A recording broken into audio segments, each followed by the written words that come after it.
Kumlan and Ablak Gemara. Today's daf is daf Tzadik Beis.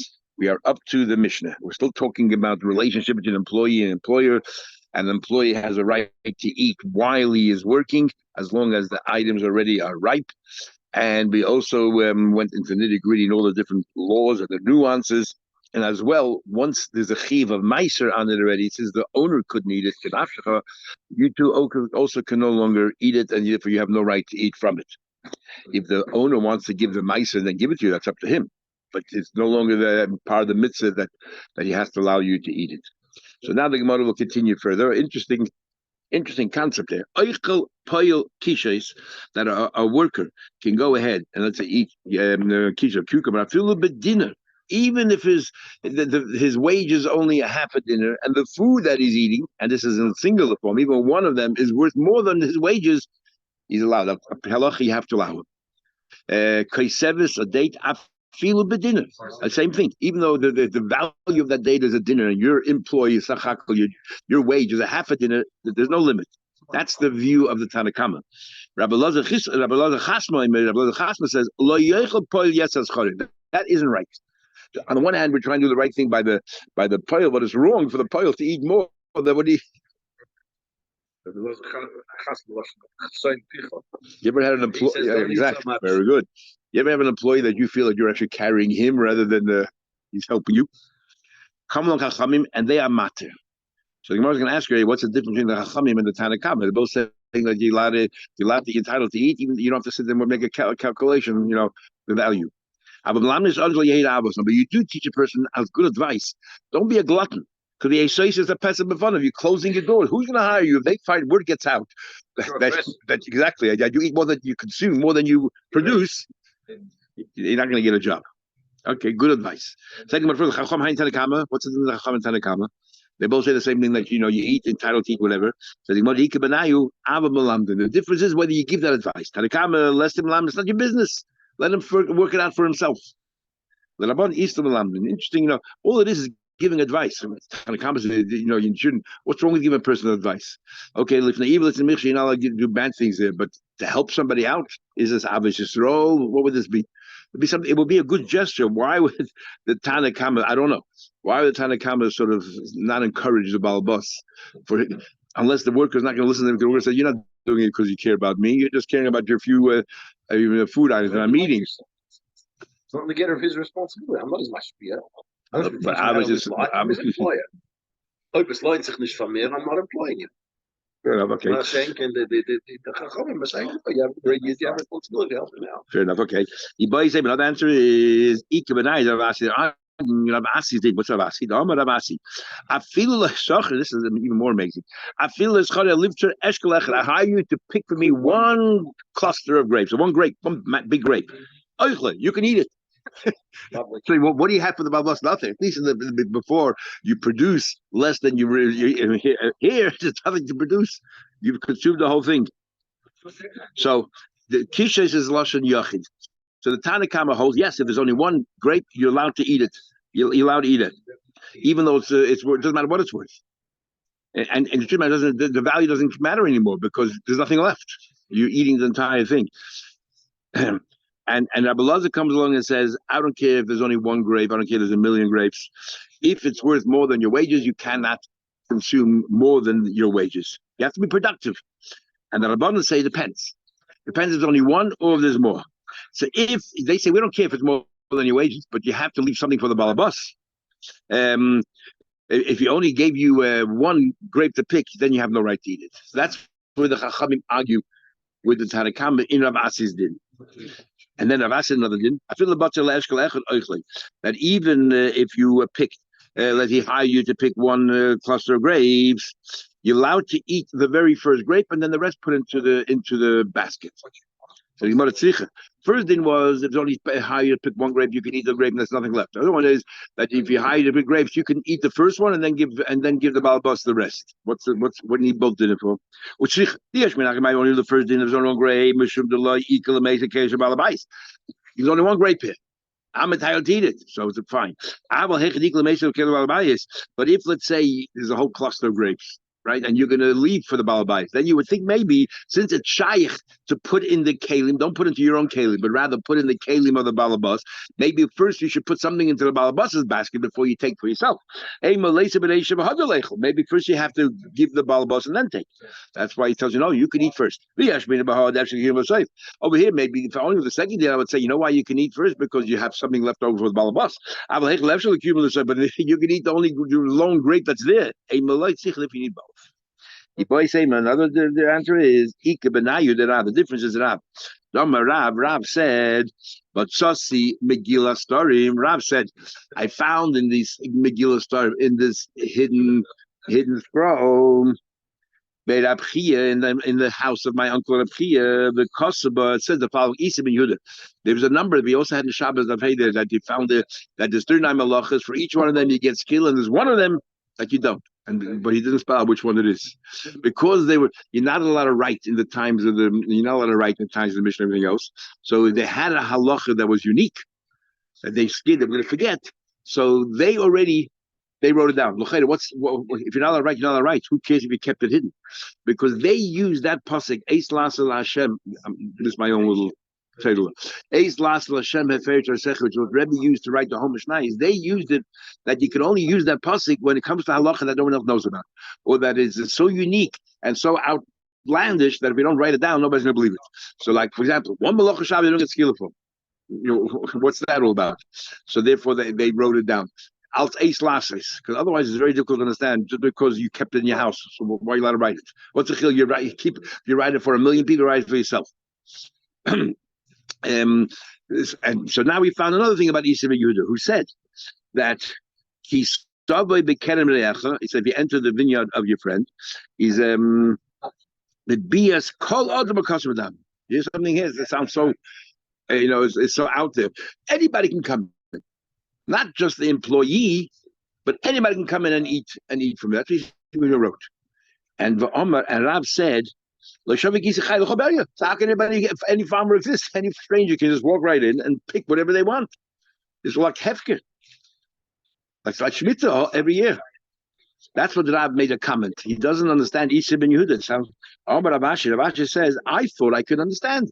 It's not the same Rav Kahana who was Rav's Talmud. This is a different, with the two Rav Kahana, the face said. But I told Rav Kahana, I can defend Isi. It doesn't mean Dilma ba'oisim b'sedasan of the vachlu. Isi didn't mean a stranger can just walk in off the street and pick something. I mean, it doesn't make sense. What he meant was you have employees who work a whole day, and then there's lunchtime to eat something or whatever, and then you have somebody say, you know what, I'm going to come in, pick grapes. That's going to be my lunch, and I'll give you some as well, and walk on. It's not going to work till lunchtime. They're not going to work post lunchtime. They're only going to work that time. So it's not strangers off the street. They're still getting something from the Balbas still getting something. That's the kind of people he was talking about. So I said, I don't see what's the big deal. Why I was so excited? Amali, Rav Kahana says no. Even so, a person would rather hire a person full time. Agree the niktav of the pardase, and then while he's working, he's taking some of my orchard fruits, rather than people walking in just for lunch and then doing a little bit of work for me. I get a full day's job out of this guy here, number one. So he eats a little bit, but I'll get so much more out of him, number one. Number two is after 2 or 3 days, he'll get tired of eating this particular fruit. In the beginning, you eat chocolate, you get all excited. But as you eat more and more, you start getting, tired. So, but if every day new guys come in just for an hour and they eat and they pick, what am I going to get from them? Garnish. That's why Rav said he doesn't understand Ravasi. But there is the way we explained it about the Megillah Starim, but there is a question. So this is talking times of Rab. Mishnah was written already. Mishnah is already written. So and it actually says every time they did something in Megillah, why do you have to? So they want to bring an ayah from these Gemara says big machlekes is Rashi and Rambam when they actually wrote the Mishnahs. So they organized the Mishnahs. They compiled, but did they actually write it then? What was written many years later? No, that's Gemara. But when was the Mishnah actually written? Because if this is already in times of Aroyim, and we're still talking about Megillah Starim, they're already writing things down, Mishnahs and Brises and all that was being written down. Why Starim? Why is it being hidden? So, so I read an eye that they did that right. They have the whole to get this. But why? Why wasn't it just written open in public? So it sounds like they want to recognize me that they didn't write anything yet. Even in times of Rebbe, they just compiled it. And others they know they actually wrote it, but even they wrote it, the heter was very, very limited, only to Rebbe Yehuda Nossi, who took upon himself to write it, and they wrote it down there. But others, individual Tanaim, didn't really write unless it was like something like this. Okay, right about it. I have a question. I'm going to go on and on until the next mission. Poil. This, and we discussed it a few days ago, and now the Gemara will have this discussion. Poil mishaloyo eichel. This concept that he can eat from while he's producing, is this part of the wage? Or can you deduct or add it on to his wage, like a bonus to the wage? You work, I'll give you lunch, and you can eat from there. Or you have some employers that provide coffee and mezainis all the time, and some people say you go bring your own food. It's like here, it's like no, part of your payment package. Yeah, it's an addition to the wages. It's like a bonus. If you look at Rashi, Tosefes Charhu, the Torah mandates that every person has to give that. Maybe it's like tzedakah, like I told you last time. It's like tzedakah or mitzvah, and you need to like matna shkuna, that you have to. Torah says it's not part of your wage. Your wage is $100 a day that he pays you. The Torah is giving you this as well, and the medium the Torah uses is balabas. Which one is it? What's the difference? At the end of the day, he gets whatever he gets. What happened if he says, you know what, the food that I'm entitled to, truly ishti, ubani, give it to my wife, give it to my son. So it depends. I'm the mishalech, it's part of his wage. He can do with his wage whatever he wants. Yeah, then he has the right to say, you know what, my wage I want you to distribute, to have a trust fund. I want you to distribute to my members of my family, but the same $100 that I get, I can tell you how to distribute it. But is not his at all. The Torah says you have to give tzedakah to this person. If you don't want it, you have no right to pass it on to your children. You have the right, and not now. Once it came into your reshus tzedakah, a poor man can do whatever he wants with his tzedakah. You can't tell the poor person what to do with his tzedakah unless we had before Magdas Purim, as we used before him. You can't tell the poor person, he can give it to his children, his wife. But Kolzman, it didn't come into his hand. He cannot tell the balabas, you know what, the $100, the $20 of lunch, I want you to give this, that you cannot do. But it's big machlek Rashi takes it. Rashi says, Kolzman Kolzman didn't come to his hand. He's not zoichet that he can give it to anybody. But once it comes to his hand, do whatever he wants. Tosha says here, Teja says, I'm going to quote you, Teja. The last two lines. The Teja does not give it to him. It doesn't become his until he chews it in his mouth and he eats it. Even when he gets in his hand. Remember I told this big machlek is when you're a guest in somebody's house. When does the food belong to you? Clearly, this is machlek Rashi Teja right here. That if the food on your plate does already belong to just like over here, once it's in your hand, when you eat it, only then. That means if you took the steak from your plate and you gave it to a girl and you said you're engaged to me, yeah, exactly, you have no right. I should have a kodesh to you. According to Rashi, the moment is he gave it to put on your plate. It's in your hand. You do whatever you want. See right here. Here's a machlek Rashi tesis. You have it also in Pesachim. Hey, by there, you're right here. Doesn't matter further. Interesting. I don't remember people bring this Rashi tesis to that argument. It's an Ebenezer. Don't remember them bringing this Rashi tesis, but it's clear. The Gra points out that they're arguing because it doesn't relate it back to the case of the guest, but he points out that they're arguing. It seems to me very clear. Okay, back to the Gemara. Well, so which one is it? Come in here. Says our Mishnah here, we're going to go through a number of Mishnahs that we're going to learn here. He can eat after the dinner, even though it's worth more than what he produces. The date after the dinner. Now, maybe you can tell me, it's his wage. It makes sense. The whole idea of a wage is to produce. It costs you $2 to have it. But somehow or other, Gemara thinks. But if it's totally unrelated to your wage, it makes sense. It makes sense if it's unrelated to your wage. So the Torah also has to Torah chasam money Yisrael. Even let's say it's a mitzvah, the Torah still has to make sense. Why are you more happy? Why are you happy if it's a wage than if it's a Torah than a wage? What did he tell me? Okay. No, what you can tell me, that's what the David mandated. You got to feed him. What's the chilik? What's a wager? Once you tell me it doesn't make sense, but that's what it takes. There's a costume. There's a costume. There's a costume. Whichever way it is. Okay, no proof one way or another. What's the machlek is my lab? The Rablaza, you cannot eat more than your wage. You could. What's machlek? Interesting why we bring the chachamim when we could just brought the Tanakama. But anyway, the arguing one guy said it's your wage and therefore you cannot eat more than you produce. But we just, it's the Abish and therefore it's possible to eat more than what you produce because that's what the Abish wants. Everyone knows it's part of the wage. Everyone knows it's part of the wage. Of us, they're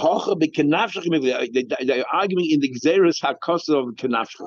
He said, what? That he eats Kenafsha. What exactly? It says in the possible Chalta Anovim Kenafsha Sobecha. You should freeze up Kenafsha. We learned before that you just like the Balabos cannot eat once it's Chayiv Meiser. So too, once it's Chayiv Meiser, you can no longer take from it. But now we'll dash something else from it, and that is as follows: Mar Soba Kenafsha. As much effort as you put into the job, that's what your wage is. So therefore, it's part of you. So therefore, because it's part of your wage, you cannot earn more than what you put in. Sometimes you're moist, you're climbing trees and everything else. Whatever the value of that is, that's all you can eat. So we use for another dirt. No, there's no limit, there's no cap. As much as you want, part of your way. The Torah says you have to give navas. What do you do? If you're the owner, pick your own grapes. You have to eat it? No. You'll have a pot. You would think you learn from an animal. But if you tell the poil, I don't want you to eat, you have a right to say, poil, I don't want you to eat. It's not like an animal. And how do you know that? Just like Malabos himself, he will pick the grapes. He doesn't have to eat. He has the right to tell his employee, you can work for me now, I'll pay you $100 a day, but you're not going to eat any of my produce. If you do, I'm going to charge you for it. Because I would have thought the British Apostle is nafshecha according to the nefesh of the toil. Like he's a hungry guy, he can eat more. Yeah, if the Torah wouldn't have said that, there's no cap, you would have said that anyway. Yeah. So the fact that Torah added his words. Yeah. It's the exact opposite. It's not a free for all. Well, I'm saying true. Okay.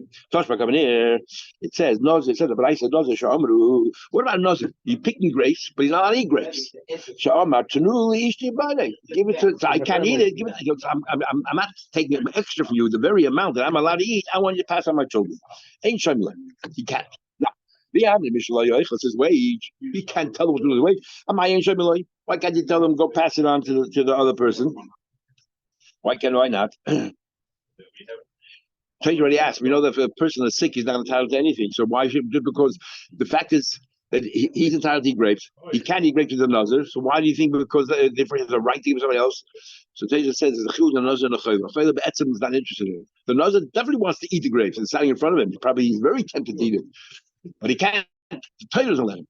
So therefore, he has maybe a right to give it, pass it on to somebody else. So one has to know, Hush, you know why it's a knas? You shouldn't have been working the grapes in the first place. You know why we don't let you give? Maybe then you could have passed it on to your wage. But mishum lech amrin nazir, we tell those nazir, go, go around, make circles over the carmel sikriv. Don't get close to grapes. In other words, what in the world are you? Why are you getting a job? We're picking grapes. You're not allowed to eat grapes. Yeah, so you shouldn't have put yourself in the first place. If a worker says, truly, we don't listen. If the guy says, give it to my children, you don't listen. Why not? If it's my wage, I can do whatever I wage, what I want. When I answer my poil nazir, this Bryce when it says the word poil is talking about a nazir, the same thing as before, and we penalize him. So you want to Tanya nazir, one Bryce says nazir, Tanya poil is clear. We're talking about two different people. Says you want to meet the Gabi, two different Bryces, two different authors. Each one talks the way they want to talk. Give it to my wife or give it to my children. My son. We don't listen to him. It says it says you shouldn't put it into your kelim and pass it on to your wife and children. It's like you're putting it to take home with you. You can't do that. Now, so now why not? If it's my way to do whatever I want, no, you can tell me.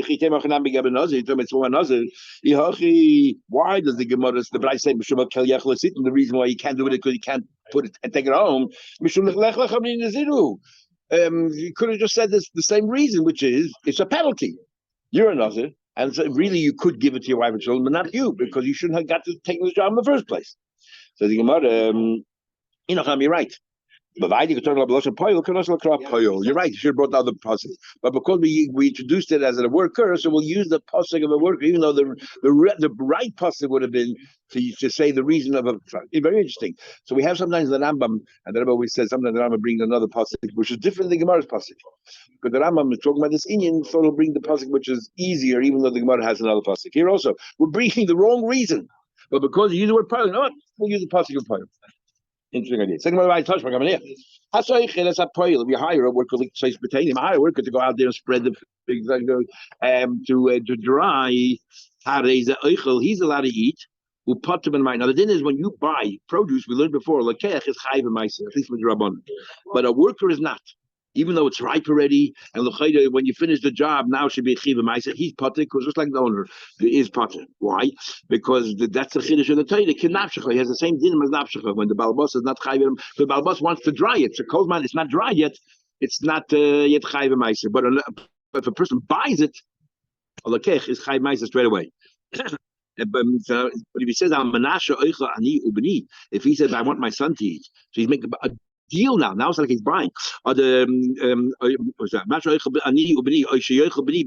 want my son to eat instead of me. His son is high. Why? Because the son is no longer like part of the wage. The son is like a third party. But if you tell me all it is my wage, and my son is a continuation of me, if I'm not chayiv in my son, so my son also should be able to eat. Am I chayiv? Why is he chayiv? Rabbeinu said, "Should the merzik mekach?" It looks like he's buying. Not everyone knows this whole pulpul that the son is an extension of the father, and therefore we don't want that to happen. Touch coming here.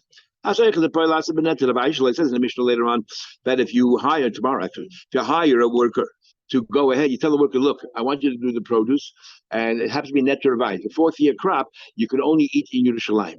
Now, if you told the worker, then the balbos is not chayiv to redeem it, and he gets nothing. But if he didn't tell the worker, and the worker assumed that he'll be able to eat from the net to revive, whatever it is, the fourth year, turned out to be that he couldn't eat anything, then the balbos tricked him. Has a chayiv to redeem it because you could transfer the kedusha of the net to revive to money, and the balbos brings the money to Yerushalayim. And this guy is able to eat. So the Mishnah says, should eat, but even though he didn't notify them that this was that revive, then he tricked them. He deceived them. Then the balbos has to redeem it, and money transfers the money, and then he has to feed them, let them eat from it. Now, if you tell me what that is all from the Torah, I might point the machil on why does the balbos have to redeem it? In this case, the Torah never would have. Since right now it's kerem levai, it's net levai, it's the fourth year. The Torah gives you the mandate to give tzedakah for things that are permitted. But if it's not permitted, because right now net levai, why are you chayv? Why are we forcing the balbos to redeem it? Sounds more like it's a wage. It's a part of the commercial deal rather than a halachic deal. Says I don't know. Again, it looks like you deceived him, or that the whole arrangement was based on. It's like a little bit of a penalty because you didn't tell him. We're going to make you do whatever it is you have to do. Says to redeem it, to let him eat it. Says the Gemara. Because if you would have told him, he might not even take the job in the first place because he wants to eat while he's working. Because it's a bonus. Okay, Seifa, the next part of the Mishnah says, what about this parasha gula? Let's say you have these dried figs that are pressed together, but they fell apart. Now, once they fall apart, you cannot tell that it was pressed together in the first place. Now, when it was pressed together, you're already chayiv and ma'aser, right? It's tevel because you nigma malachta. You finish the job with these days because you put them all together, you press them all together, and but he came to the job. He saw it all fell apart. He thought it's not chayiv and ma'aser yet because nobody can eat from it. That's what he thought because it's a bunch of disparate. They said he has to press them together. So. So this parsha Igula, and so he thought is this, he could still eat from it because or his parsha all the barrels, the lids were off, and they wanted to reseal it. He didn't know that it was already sealed and it fell off because once it's sealed already, it's chayiv and ma'aser, which means you cannot eat from it, and therefore he doesn't know how to eat drink from it. But he saw it off, and they told him to put it on. He thought it's for the first time. There was no chayiv ma'aser, and he could drink. He shouldn't eat it, but even though he didn't, if they knew about it, then of course they knew and they couldn't eat it. But even though he didn't notify them, Master or Machil and the Balabos has to give them ice and then let them eat because he deceived them. Now, the question, if you tell me what, that this is mandated from the Eibush, is by Maaser or Machil, and you should have about the same question before. You're going to give me the same answer. It looks like that you deceive them. Bishleim Nisparshi Gulakin of the Merzik Mertos. You can't tell. If they all fell apart, you can't really tell that it ever would press together. Okay, so it makes sense. It's a mekatos. It looks like, if they were never come, that's why we penalize the balabas. Go ahead and feed them, even if it's from the Eibishter. But Ella, this even if the barrel never had a lid, when does the chiv of Maisa start? By wine. When do we say the wine is completed? When it's all sitting in the vat. As soon as it's in the vat, now to get to the barrel, you have to go from the vat to the barrel. So even if the lid is on, the lid is off, made no difference. So he knew, yeah, exactly. So he knew he's not entitled to drink. So why are you telling me that you have to give the mice and give them my megatozika? The other did little mice. He knows that it's already it's tevel already because you chayiv mice and the job was completed. Says the Gemara. When we say, yes, they all fell back in the vat, so he had no idea. But who cares? What Tanya didn't we learn? Yayin mishi yored lebar that wine once it's in the bar you chayv meiser. So who cares if he knew it was ever in the barrel or didn't know in the barrel? It's once it's in the bar and you see it in the bar. So he knew that it's chayv meiser. He knew that he couldn't eat from it. So why is he entitled that you should give meiser then feed him? And this follows the view of Rabbi Kiva. And Rabbi Kiva says that sitting in the vat, you're not chayv meiser yet until you remove all the sediment. Oh, there's a piece of skins on top and everything else because that's really drinkable. So Rabbi Kiva says he's not chayv meiser, and he assumed that it's still sitting there and he has to filter it, to put it in the barrel. So he saw there's no chiva meiser yet over here. The job is not completed. The amrulei loy have yedinim. He didn't know that they removed already all the little pieces from the top. So therefore, he thought there's no chiv of meiser yet. Says the Gemara. You should have thought about it. You should have thought that. You should have asked. You should have thought that maybe they're all removed. That you're not entitled to eat it. You made an assumption. I thought that you made an assumption that it's still that there's no chiv ma'aseh because the job is not completed. Says he might have asked in that region that who gavra where this story took place. The nogid iu makra in this place over here. The custom is that the one who takes the wine from the bar, part of his job is to remove all the sediments. So he assumed that's what you're hiring him for, to put it in the bar or in the thing. So he assumed that the job is not complete. He's not chayv ma'aseh. I'm going to be able to drink. That's why we penalize about this. So even if it's min hashemayim, it makes no difference. Now that Rabbi Zvid learned in the yeshiva Rabbi Yisha that yayin mishi yoded leboid v'yikve, that yayin when you chayv ma'aseh only when it's the boil and you remove all the sediment. But Rabbi Kiva goes a step further. Rabbi Kiva says mishi yashla b'chavi. Rabbi Kiva said that even after you put in a barrel, you're still not chayiv because there's this foam that's on top, that sits there on top, and in that foam also you have a few little pieces, branches, whatever, the little residue. So you have to. Rabbi Kiva says it's not considered gemar malacha. He's a fine shmecker. He wants to have really good wine, and therefore it's not considered gemar malacha until you in the barrel itself you removed all the froth, you removed all that foam and all those sediments. Okay, so then even in the barrel. You and you hired him at sitting in the barrel, you have to feed him because you deceived him. You should have told him that the job is already completed and you're chayv a mice and therefore you cannot eat. I feel even you didn't pour it in the bird. The Mishnah, I didn't know that you're ready to remove those seven. I thought you still still like mamalach. Same question before. But let the owner say to him, the employer say to him, you should have thought Dilma Mashli. You should have thought about it. You should have asked whether the foam and all that's removed. Again, in this region, the one who has to put the seal, he's the one to make sure that that's all gone. And therefore, I assume you hired me to seal it, that you hasn't finished the job yet. So you have to feed him. Okay, so again, we have no raya mishal shemayim mishal wage utzedakah. So coming here, a person can say to the babas, you're paying me $100 and you're going to give me, you're going to allow me to eat, probably worth $10. Instead of eating, I won't eat. Give me $110. I want to compute that exactly. He's allowed to. So a person can defend himself. Or if his children, let's say, are working for the balabas, he can also tell the balabas the same thing. And we'll see more talking about that he has to feed his children. So therefore he has a right, and he says, you know what, the money that we'll ever give them as a wage, and talking about his children know that he's making this arrangement, so they're going to let him.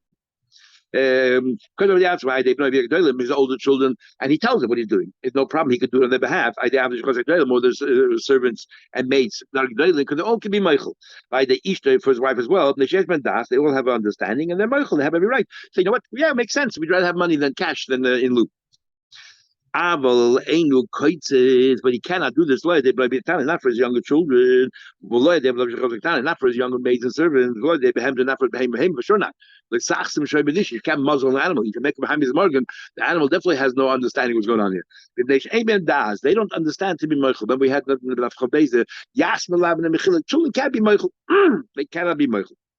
Now, right now we thought that what's going on over here, that we thought that he's feeding these young kids, he's feeding them on him. If he's feeding them, then any earnings that they have belong to the father. So it's his earnings. So why can't he make up, if it's his money, why can't he make up, look, I don't want you to pay my younger son for working for you, and giving him food. I want money instead, because the money's going to him. So if you learn that it's like this. So if you learn that it's a schus the Eibushter gave to every worker, then you can't contract out of it, since they have no doubt. But if it's wage, now the wage of the children belong to this man, why can't he say to them, you have no right, because the Eibushter said this is how it's done. You can't change it around. And it only, the Torah says give it to the kid and get puts his mouth.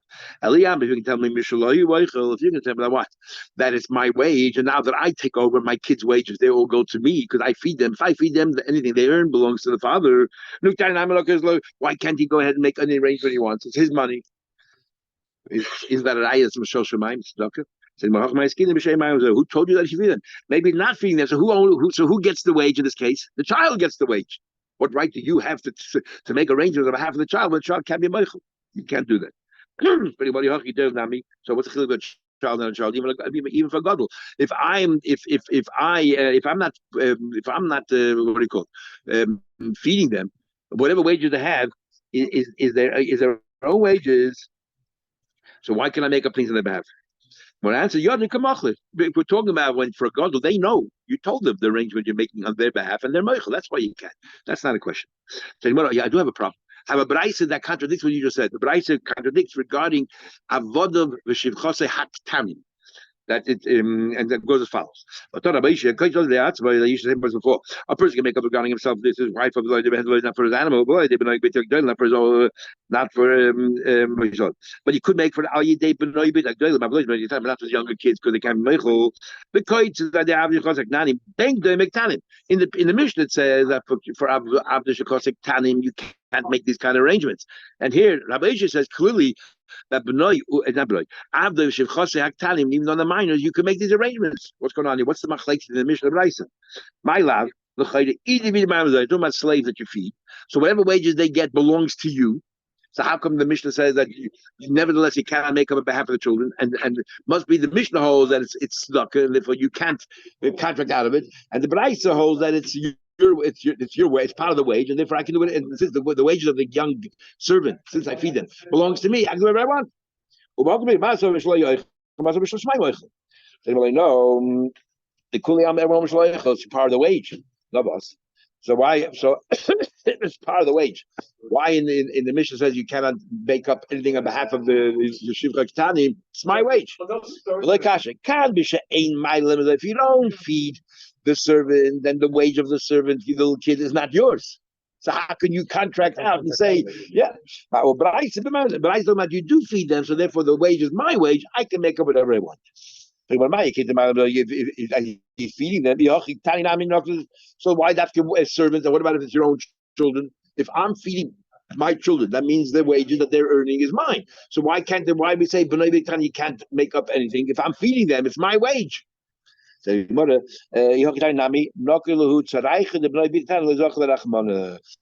remember, even if it's a wage, it's from the Torah mandates it. The Torah does not want to see a father causing his child pain. They're standing there and they're working with all this food and they can't put it in their mouth. That's painful. Even though we learned before, that's not the reason for the Sachshai B'dishay. It's not because of pain. They see the food, right? The animal can turn around and whatever he eats. But nevertheless, it's painful. The Torah does not want to see you causing your children pain. He's not feeding them, and that's why. He cannot contract out by Shivcha Saktanim. It's hard to man down ein Rabbi Yochanan had more getting the two opinions. Does a person have a right to sell his slave? You work for me, but I'm not going to feed you. You want to feed? Go get slaughtered. Go knock it. Go snoring. So if you learn that the master cannot say that in other words, so therefore their wages belong to the master, and therefore he can make whatever he wants. I'm not going to feed you. Is my equal? What are you going to say then? Both talking about you're not feeding them. No, so how come if you're not feeding them? So I understand why you can't make up anything about Shivcha Ketanim. So why is the Bryce say you could? This is machlekes. That itself is machlekes. Do you have the right to say to them, "I'm not going to feed you. I'm taking your food away from you. I'm taking everything away from you, or not?" Yeah. So I'm not giving you any food. I'm not giving you any food. So one opinion says, if you're not giving any food, then you're not entitled to the wages. So therefore, you can't make a contract out of it. The other opinion says, no, even though you're not feeding them, I am entitled to the wages, and therefore I can make up whatever I want. But Rabbi Yochanan says, Yochel Rav Shovik Masis Gebraisa. Rabbi Yochanan personally holds that a master can contract out of it, and yet the Mishnah says you cannot what do you call it? Contract out of it. You're a slave and maid that's very young. It sounds like Rabbi Yochanan Pascal the Braisa. How would Rabbi Yochanan Pascal the Braisa against the Mishnah? The Gemara includes Kuli Al Mishal Shemayim. Everyone holds as Mishal Shemayim. The Lemati cuts it, and you cannot make up. My coach is over here. Mezoin is the kavasai guy behemter. Tevin knockers law. Okay.